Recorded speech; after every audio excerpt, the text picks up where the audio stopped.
We have read how important it is to evaluate the work of individual staff, of academic programs, and of administrative processes, like student and faculty support. To what extent do these processes support with or interfere with each other? Well, there is a general rule of thumb that when you're doing program and process review, you keep a firewall between that and personnel review. And as I mentioned before, this is partly due to the fact that you don't want to turn this into a blaming situation of what specific people do, and you want to focus on how the processes are structured and how the programs are composed and the curricula and things like that. So to keep things non-personal and focused on improving process, you want to keep the evaluation of people separate from that. But staff evaluation is critical. It's critical for each person's development and livelihood, and certainly in the academic realm, it's critical for the productivity and effectiveness of instructors and of faculty and researchers. So both are essential, but they must be considered separately, and you have to be very careful not to bring in suggestions into process and program evaluation that it's about changing the people who are involved in it.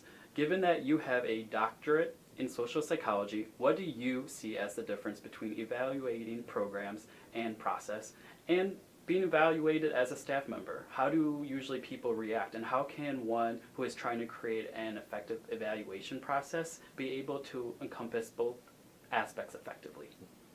Well, they are done very differently, and as I've mentioned a few times already, what we're trying to avoid here is a culture of blame and a culture of suggesting that the problems are primarily due to the people, the staffing we have at our institution, because they aren't. Personnel evaluation and personal evaluation is personal.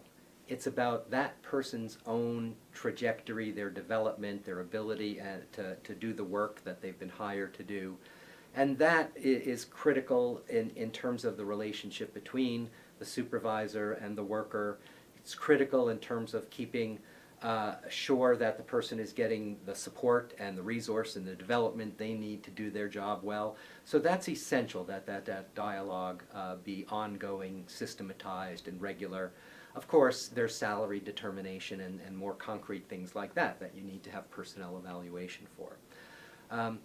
But that program evaluation, it comes again to be seen as it's something that all the staff are an integral part of. They are the ones designing, conducting, and using information from those evaluations to improve processes.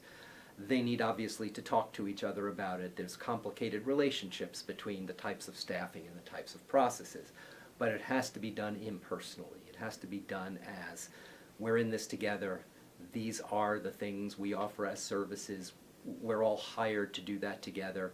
Let's do, as a team, figure out how things are going and how we can do that better.